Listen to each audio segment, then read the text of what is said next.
자, 오늘 오전에 다 같이 읽으실 성경 말씀은 다니엘 5장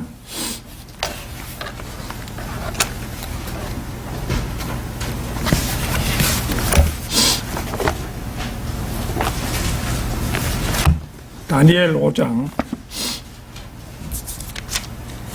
24절에서 31절까지 말씀입니다.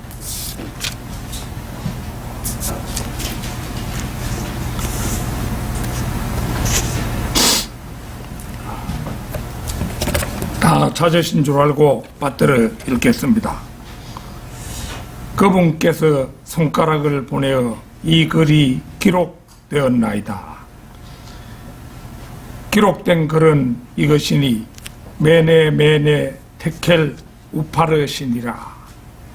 그것의 해석은 이러하니 메네는 하나님께서 왕의 왕국을 헤아려서 그것을 끝내셨다 하며, 테켈은 왕을 저울에 달았더니 부족함이 나타났다 하며, 페르스는 왕의 왕국이 나뉘어서 메대인들과 페르시아인들에게 주어진다 하매니이다 하더라. 그러자 벨사살이 명하였으니 그들이 다니엘에게 주홍색으로 옷 입히고 목에 금목걸이를 걸어주며 그에 관하여 선포하기를 그가 왕국의 셋째 치리자가 되어야 한다고 하였더라. 그날 밤 칼데아인들의 왕 벨사살이 죽임을 당하고 메디아인 다리오가 그 왕국을 취하니 약 62세였더라. 자, 오늘 오전에는 왕들의 함량을 저울에 달아보시는 하나님, 왕들의 함량을 저울에 달아보시는 하나님, 이런 제목으로 말씀을 드리겠습니다. 오늘의 본문 말씀에 나오는 인물 벨사살은 느부갓네살의 손자로 추정되는 인물입니다. 성경은 이렇게 손자도 아들로 지칭하는 경우가 종종 있습니다. 느부갓네살이 죽은 후에 그의 아들 에월 모르닥이 왕위를 계승했습니다. 열왕기하 25장 27절 찾겠습니다.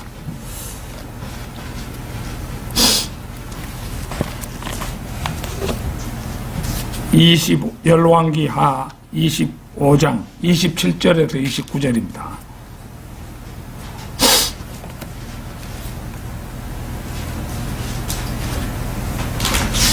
유다의 여호야킨 왕이 포로된 지 37년, 곧 바빌론 왕 에월 모로닥이 치리하기 시작한 해 12째 달, 그 달 27일에 그가 유다의 여호야킨 왕을 옥에서 내어주어 벌이를 들게 하고 그에게 친절히 말하며 그의 보좌를 바빌론에서 그와 함께한 왕들의 보좌보다 높여주고 그의 죄수복을 갈아입혔으니 그가 평생 동안 계속해서 왕 앞에서 음식을 먹었더라.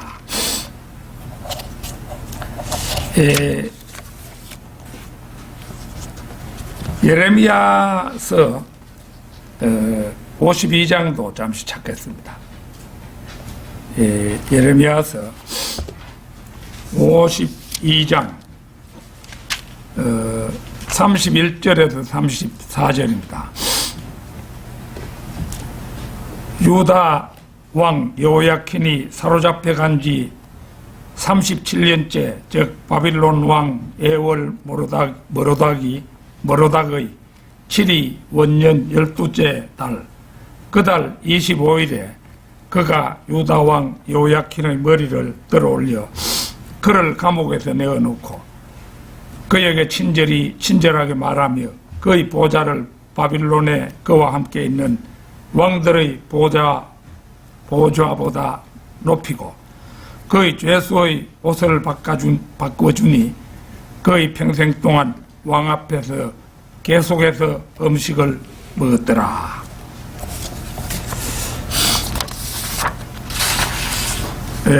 보는 것처럼 여기에도 이제 같은 기록이 보이죠.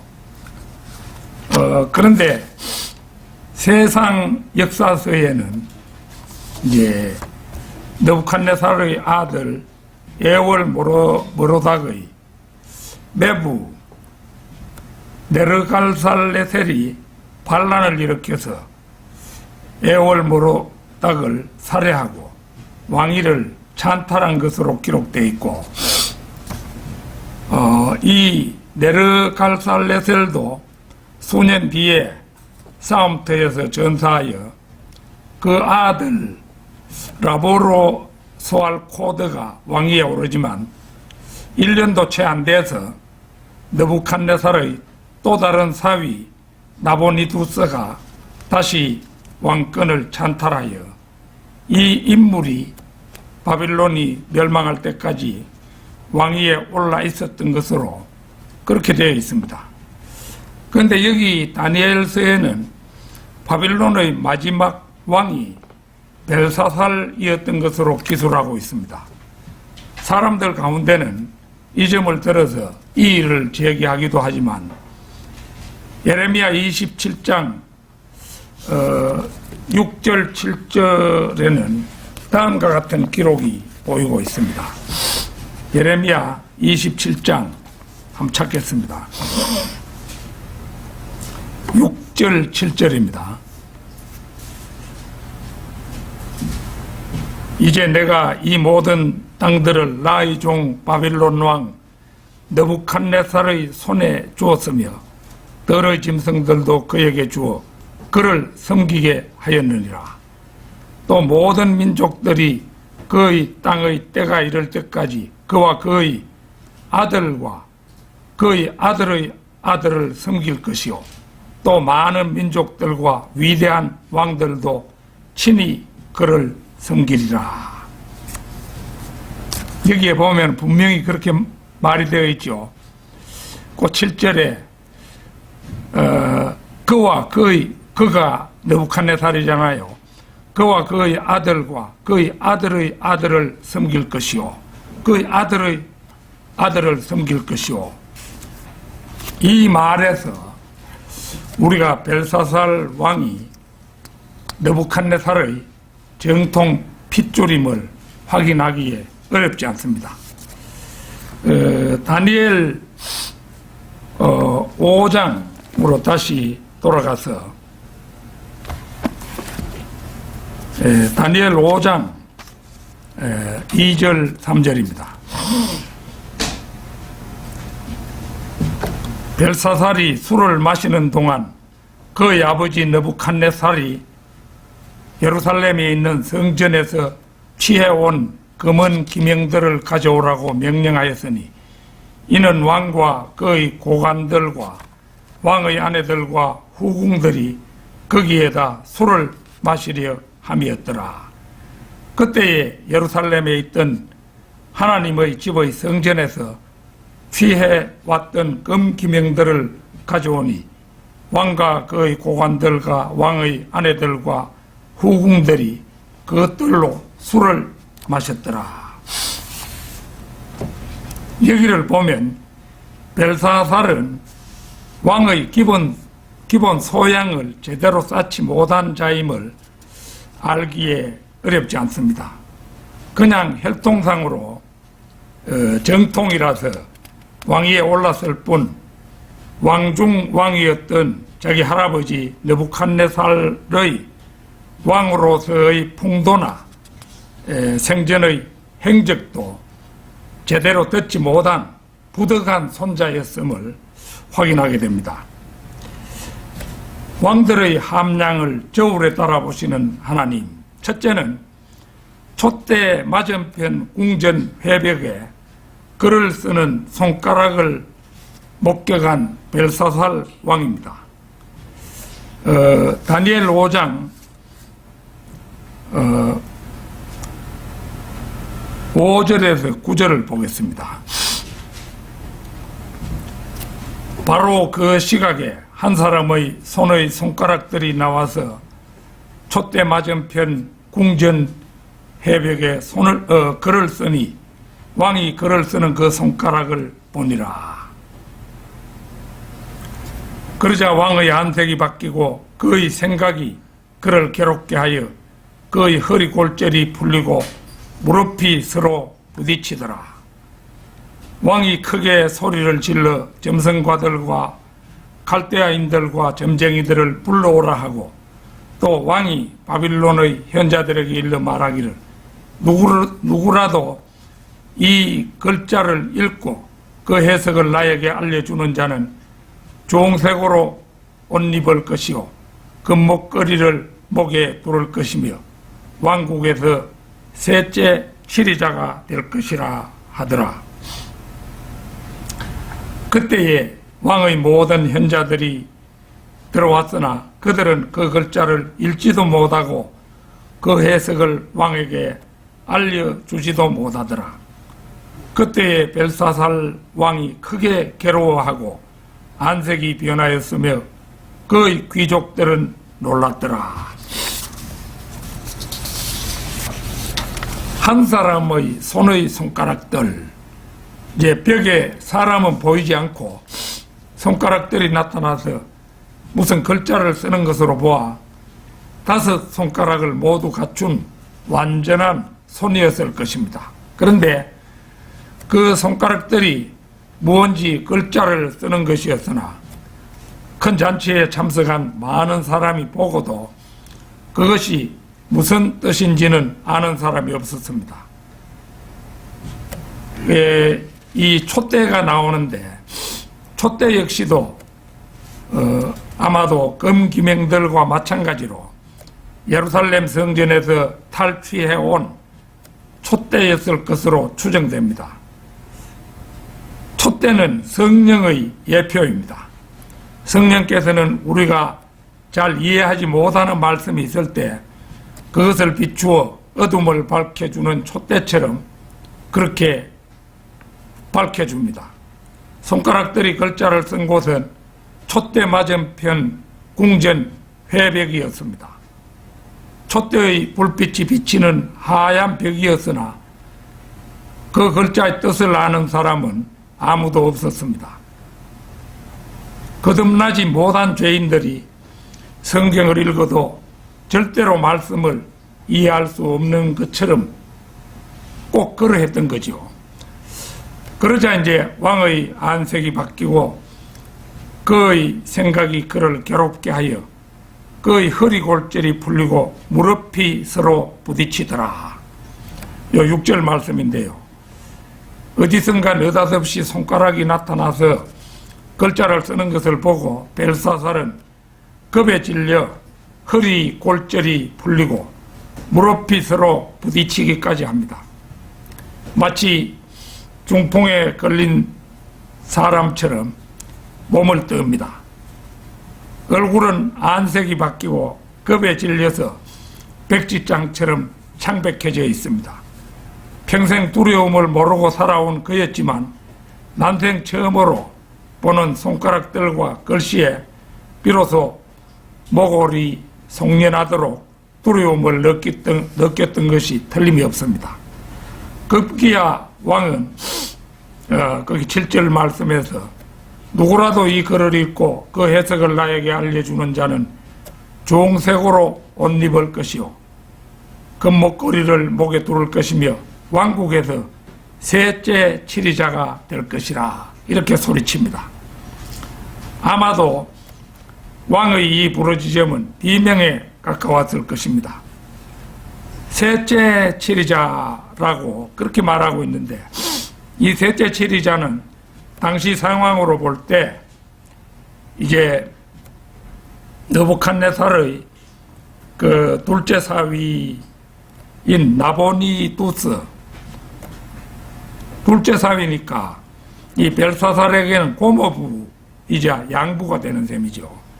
그 나보니두스였고 둘째 치리자는 이제 벨사살 자신이었습니다.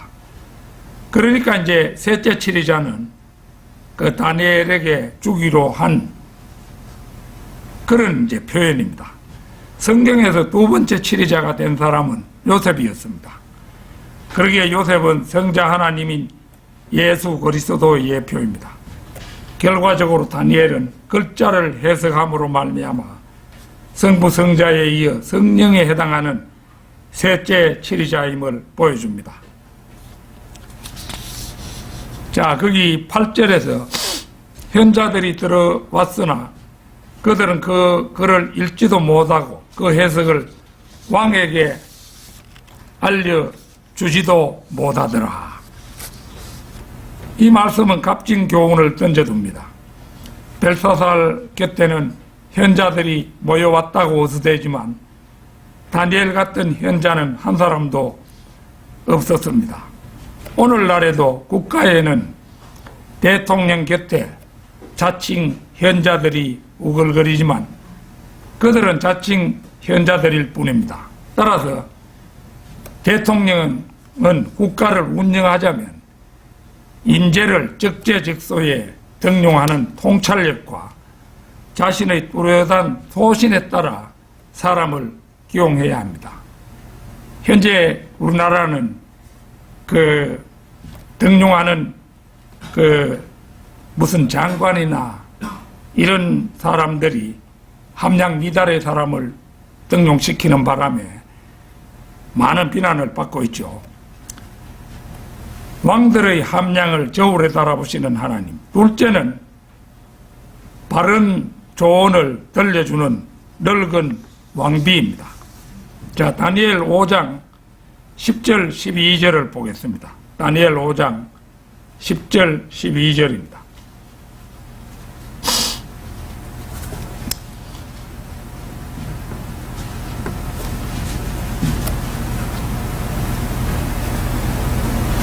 그러자 왕비가 왕과 그의 귀족들의 말로 인하여 잔치하는 궁에 들어와서 고하여 말하기를 오 왕이여 영원히 사소서 왕의 생각으로 인하여 번민하지 마시고 왕의 안색을 변하게 마소서 왕의 왕국에 거룩한 신들의 영을 지닌 한 사람이 있으니 왕의 부친 때에도 신들의 지혜 같은 빛과 명철과 지혜가 그에게서 나타났나이다.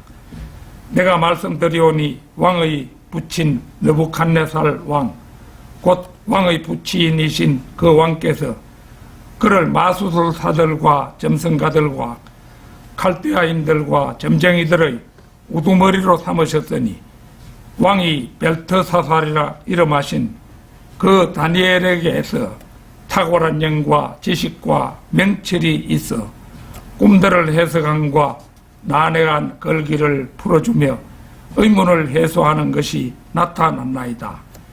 이제 다니엘을 부르소서 그리하면 그가 그 해석을 알려드리리이다 하더라. 여기서 왕은 이제 벨사살 왕의 아내는 아니죠. 벨사살 왕의 아내였다면 잔치 자리에 참석했겠죠. 그런데 이제 회백에 글자를 쓰는 손가락이 나타나서 궁 안의 소란스럽고 이러니까 이제 아마도 이때 그 왕비는 그 왕의 어머니였거나 할머니, 즉 대왕 대비였거나 아니면 느부갓네살의 둘째 사위 나보니두스 왕의 아내, 그러니까 벨사살 왕의 고모였을 것입니다.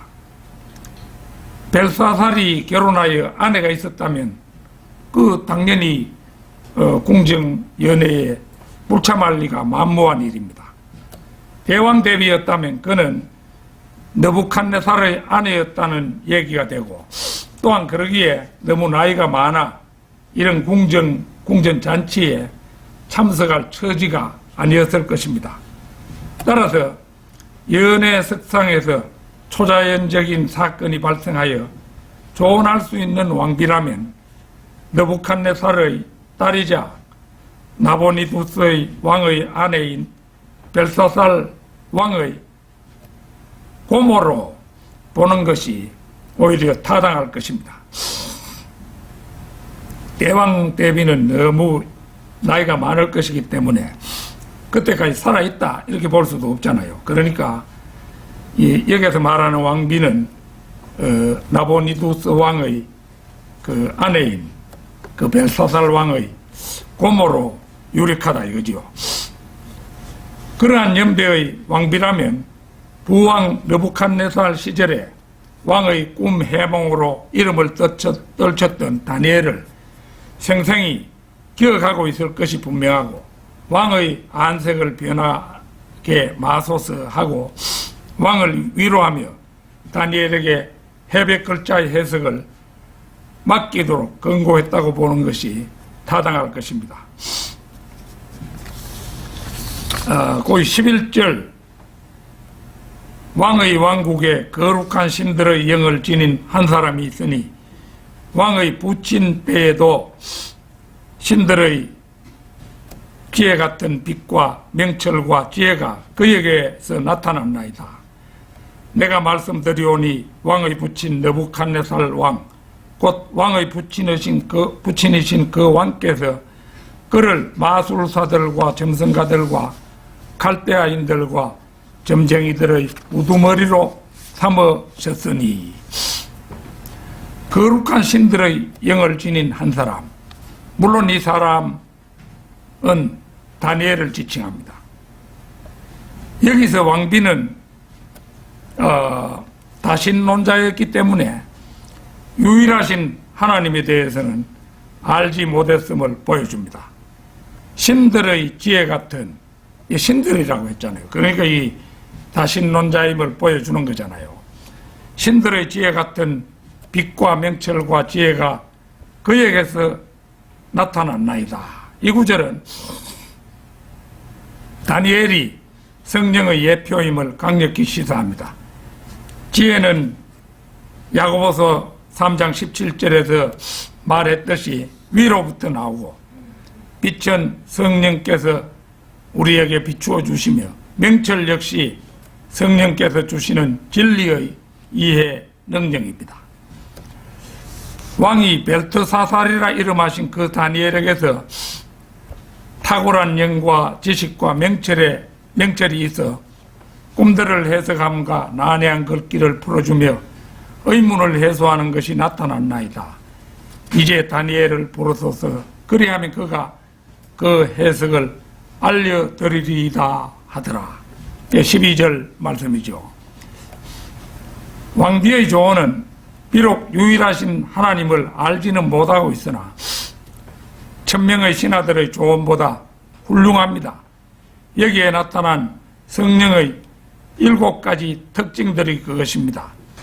탁월한 영, 지식, 명철, 꿈들을 해석함, 난해한 글자를 풀어줌, 의문을 해소함, 해석을 알려줌 등 7가지가 이제 그것들이죠. 성령의 7가지 특징이라고 할 수가 있는 것입니다. 왕들의 함량을 저울에 따라보시는 하나님. 셋째는 왕의 교만을 일깨우는 다니엘의 충언입니다. 자, 다니엘 5장 17절에서 24절을 보겠습니다. 17절에서 24절까지 조금 깁니다만 한번 읽어보겠습니다. 그러자 다니엘이 대답하여 왕 앞에 말하기를 왕의 선물들은 왕께서 가지시고 왕의 상들도 다른 사람에게 주소서. 그래도 내가 그 글을 왕께 읽어드리고 그 해석을 알려드리리이다. 오 왕이여, 지극히 높으신 하나님께서 왕의 부친 느부갓네살께 한 왕국과 위엄과 영광과 영예를 주셨으며 그분께서 그에게 주신 그 위엄에 모든 백성과 민족과 언어들이 그의 앞에서 떨고 두려워하였으며 그가 죽이고 싶으면 죽이고 살리고 싶으면 살리며 그가 높이고 싶으면 높이고 낮추고 싶으면 낮추었는데 그의 마음이 높아지고 그의 생각이 교만으로 완고하여지므로 그가 그의 왕자에서 폐위되고 그의 영광을 빼앗겼으며. 요 대목은 이거 느부갓네살이 난광병에 걸렸던 그걸 이제 말하는 것이죠. 사람들의 아들들로부터 쫓겨나서 그의 마음이 짐승들과 같이 되고 그의 처소는 들나귀와 함께 있으며 사람들이 그를 소처럼 풀로 먹이고 그의 몸이 하늘의 이슬로 젖었으니 이는 그가 지극히 높으신 하나님께서 인간들의 왕국을 치리하시고 그분께서 원하시는 사람은 누구든지 그 위에 지명하시는 것을 알 때까지였나이다. 그러니까 이게 7년간이나 느부갓네살이 난광병에 걸려서 소처럼 풀을 먹고 그렇게 되었던 거죠. 그 아들이신 오 벨사살이여, 왕은 이 모든 것을 알면서도 왕의 마음을 낮추지 아니하고 오히려 하늘의 주를 거역하여 자신을 높였으며 사람들이 주의 전의 기명들을 왕 앞에 가져오니 왕과 왕의 귀족들과 왕의 아내들과 왕의 후궁들은 그것들을 가지고 술을 마셨나이다. 또 왕께서 보지도 못하고 듣지도 못하고 알지도 못하는 은으로 만든 신과 금으로 만든 신과 녹과 철과 나무와 돌로 만든 신들을 찬양하였으니 왕의 호흡을 그 손에 가지시고 왕의 모든 길이 그분의 것인 그 하나님께는 영광을 돌리지 아니하시므로 그분께서 손가락을 보내어 이 글이 기록되었나이다. 여기서 오 왕이여, 지극히 높으신 하나님께서 왕의 붙인 느부갓네살에게 한 왕국과 위엄과 영광과 영예를 주셨으며 다니엘은 손이 나타나 회백에 쓴 글자를 해석해 주기 전에 먼저 벨사살 왕에게 한바탕 설교부터 합니다. 글자의 해석보다 죄인은 그 자신에게 죄를 뉘우치도록 하는 것이 중요하기 때문입니다. 그가 죽이고 싶으면 죽이고 살리고 싶으면 살리며 그가 높이고 싶으면 높이고 낮추고 싶으면 낮추었는데 그의 마음이 높아지고 그의 생각이 교만으로 완고하여지므로 그가 그의 왕자에서 폐위되고 그 영광을 빼앗겼으며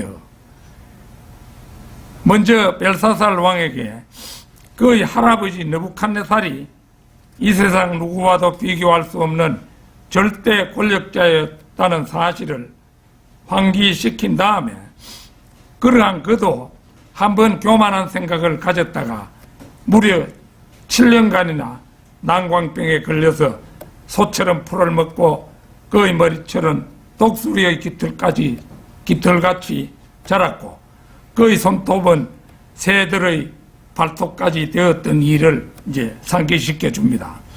자, 그 다니엘 4장 29절에서 33절까지 한번 보겠습니다.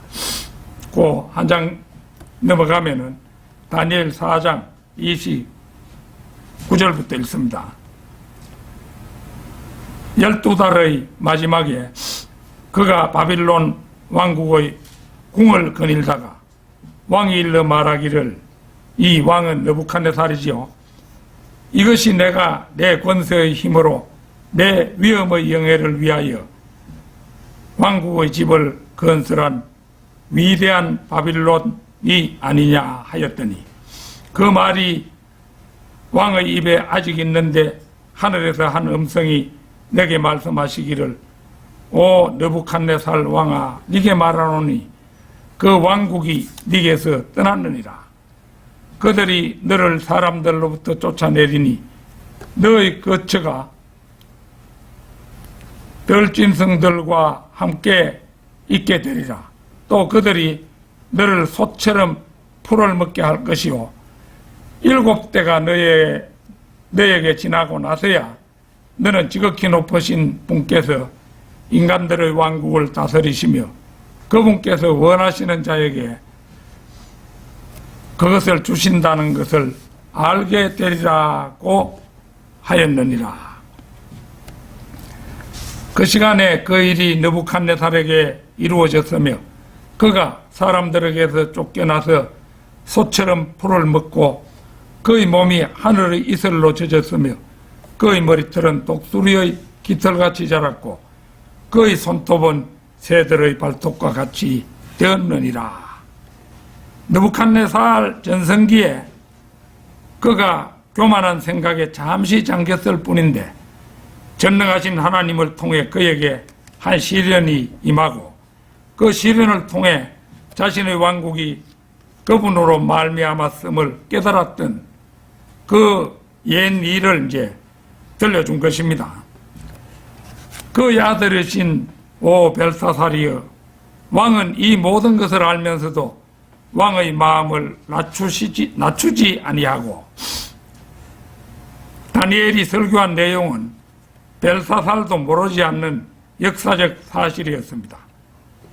어려서 속속들이 잘 모르던 사실까지도 자기 어머니나 다른 어른들에게서 자주 들어서 알고 있으면서도 교만과 세상 연락에 취해서 거룩한 성전의 기명들을 가져와 술 마시는 불경을 저지르고 말았음을 다니엘은 여기서 지적을 합니다. 로마서 1장 21절에서 23절 찾겠습니다.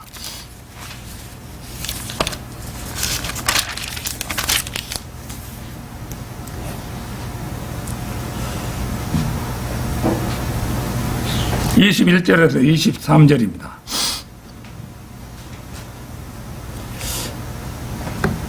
이는 하나님을 알되 하나님께 합당한 영광을 돌리지 아니하고 감사치도 아니하며 도리어 그들의 상상들이 허망하여지고 그들의 어리석은 마음이 어두워졌기 때문이니 그들은 스스로 현명하다고 말하나 우둔하게 되었고 썩지 아니하는 하나님의 영광을 썩어질 사람의 형상과 새들과 네 발 달린 짐승들과 기어다니는 것들과 같은 형상으로 바꾸었도다. 벨사살 왕의 죄의 본질은 바로 여기 로마서에 나오는 것과 같이 허망함과 우둔함이 그와 똑같다고 할 수가 있죠. 왕들의 함량을 저울에 달아보시는 하나님, 넷째는 해벽에 쓴 글자의 해석과 우주의 주인이신 하나님만이 가지신 저울입니다. 자, 오늘의 본문 말씀 25절부터 31절 보겠습니다. 그분께서 손가락을 보내어 이 글이 기록되었나이다. 기록된 글은 이것이니 메네 메네 테켈 우파르시니라. 그것의 해석은 이러하니, 메네는 하나님께서 왕의 왕국을 헤아려서 그것을 끝내셨다 하며, 테켈은 왕을 저울에 달았더니 부족함이 나타났다 하며, 페레스는 왕의 왕국이 나뉘어서 메대인들과 페르시아인들에게 주어진다 하미니이다 하더라. 그러자 벨사살이 명하였으니 그들이 다니엘에게 주홍색으로 옷 입히고 목에 금목걸이를 걸어주며 그에 관하여 선포하기를 그가 왕국의 셋째 치리자가 되어야 한다고 하였더라. 그날 밤 칼데아인들의 왕 벨사살이 죽임을 당하고 메디아인 다리오가 그 왕국을 취하니 약 62세였더라. 여기에 그것의 해석은 이러하니 매내는 하나님께서 왕의 왕국을 헤아려서 그것을 끝내셨다 하며 이 일은 아주 급박해서 벨사살 왕에게 30분이나 2시간 정도의 시간밖에 주어지지 않았습니다. 데켈은 왕을 저울에 달았더니 부족함이 나타났다 하며 여기서 말하는 저울은 천칭 저울을 말하죠. 다른 말로 하면 양팔 저울이라고 하지요. 한약재 같은 것을 달 때 사용을 하죠. 하나님의 저울의 저울추는 예수 그리스도 혹은 하나님의 말씀입니다. 여기에서 어긋나는 저울추는 하나님께서 인정하지 않으심을 보여줍니다. 그 다음에 이제 페레스는 왕의 왕국이 나뉘어서 메대인들과 페르시아인들에게 주어진다 함이니이다. 페레스는 우파르신 가운데 우파르신이라는 그 말 가운데 부분을 떼어서 읽은 것으로 PRS에 해당합니다. 이제 곧 바빌론 왕국을 메대인들과 페르시아인들이 차지할 것이라는 예언입니다. 특히 이 회백 글자의 해석에서 우리의 눈길이 머무는 것은 둘째 부분입니다. 데켈은 왕을 저울에 달았더니 부족함이 나타났다 하며 요즘 우리나라 정부의 낮은 국정 지지도가 연일 화제가 되고 있죠. 얼마 전에 30% 선이 무너져서 지난주에만 해도 28%를 하더니 아랫게 5일 여론조사 결과는 다시 24%로 지지도가 낮아졌음을 알리고 있습니다. 물론 이 여론조사는 국민이라는 저울에 대통령을 달아본 결과임은 두말할 나위가 없습니다. 저는 이 시간을 빌려서 떨어진 국정 지지도를 단숨에 끌어올릴 방책 몇 가지를 건의하고자 합니다. 첫째는 북핵에 전전긍긍하는 이 나라의 안보 현실을 직시하고 은인인 미국과 담판하여 자체 핵무기 개발이나 전술 핵무기를 다시 배치하거나 하여 일거에 이 나라의 안전을 자주적으로 확보해야 한다는 것입니다. 이렇게 하자면 마귀 편인 중국의 시진핑과 왕위가 난리를 치겠지만 한 나라의 지도자인 대통령에겐 이때야말로 일도 양단의 용기가 필요한 시점입니다. 그러나 아직은 그렇게 하지 않고 있죠. 이 사람 눈치만 보고 있죠. 미국과 중국 사이에서 줄타기를 집단에는 한다고 눈치만 보고 있는 겁니다. 이게 틀림없죠. 둘째는 전 정부가 적국인 중국 쪽으로 계속 기울어 국민을 실망시켰더라도 문재인 정부는 우리를 실망시켰죠. 새 정부는 우파 정부답게 6.25 때 많은 피를 흘려 이 나라의 민주주의를 지켜준 우방 미국과 확고하게 밀착함으로써 하루속히 국가의 안전을 도모해야 한다는 것입니다. 일전에 미국 서열 3위인 펠로시 하원 의장 방문 때 대통령이 중국 눈치 보느라고 서울에 있으면서도 짐짓 만나보지도 않고 냉대한 일은 큰 실수였다고 보입니다. 트럼프가 주한미군을 철수시키려 했을 때 미국 하원이 법을 제정하여 대통령의 전횡을 막은 것이 바로 펠로시였는데 그 은혜를 우리나라는 너무 쉽게 잊어버린 것입니다. 만일에 우리나라가 무슨 달러가 갑자기 유출이 심해져 가지고 부족해진다 했을 때 미국과 이제 계약을 맺어가 달러를 빌려와야 되겠지요. 그런 경우에 우리나라에 온 손님을 푸대접했으니까 그 손님이 가만히 있겠습니까? 우리나라에 불이익이 될 가능성이 커졌죠. 셋째는 우파의 지지를 받아 정권을 잡았다면 이전의 좌파 정부와는 달리 건전한 상식이 통하는 사회, 열심히 살아가는 서민들의 혜택을 받는 사회, 무슨 법산이 무슨 박수무당이니 이런 무리가 발붙일 수 없는 건전한 사회를 우선적으로 만들어 가야 한다고 봅니다.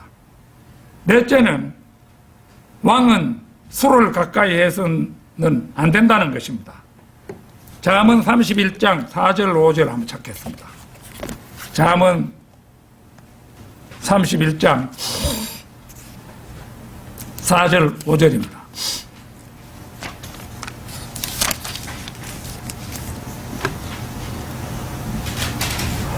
오 르무엘아, 르무엘은 솔로몬을 말합니다. 그것은 왕이 해야 할 것이 아니니라. 술을 마시는 것은 왕이 해야 할 것이 아니며 독주를 마시는 것은 통치자들이 해야 할 것이 아니니. 이는 그들이 술을 마시고 법을 잊어버려 고난받는 어떤 사람들의 심판을 왜곡할까 함이니라. 특히 독주는 통치자들이 마시지 말아야 합니다. 밤마다 독주를 마시고 허리멍텅한 생각으로 집에 들어가서 늦잠 자고 허겁지겁 정부 청사에 출근하고 이러면은 그 머리에서 옳은 판단이 나올 리가 없지요. 테켈은 왕을 저울에 달았더니 부족함이 나타났다 하며 국민의 저울인 여론조사에서 눈밖에 나고 이제 하나님의 저울에서도 눈밖에 나면 더 이상 그를 구할 방도가 그가 최고 통치자라 하더라도 그를 구할 방도가 없어집니다. 하루속히 정신을 차리는 것이 급선무 중의 급선무입니다. 결론적으로 성경 말씀은 망고불변의 진리입니다. 특히 오늘의 본문 말씀은 나라를 맡은 최고 통치자가 명심해야 할 교훈입니다. 메네 테켈 우파르신이라는 글씨를 보았을 때 이미 벨사살 왕에게는 기회가 지나가 버렸습니다. 더 늦기 전에 이 나라의 위정자들이 정신을 차리고 다수의 국민 편에 서서 선정을 베풀기를 고대해 봅니다. 우리 바이블 빌리버들은 이런 나라를 위해 또 위정자들을 위해 틈날 때마다 기도해야 할 것입니다. 다 같이 기도드리겠습니다.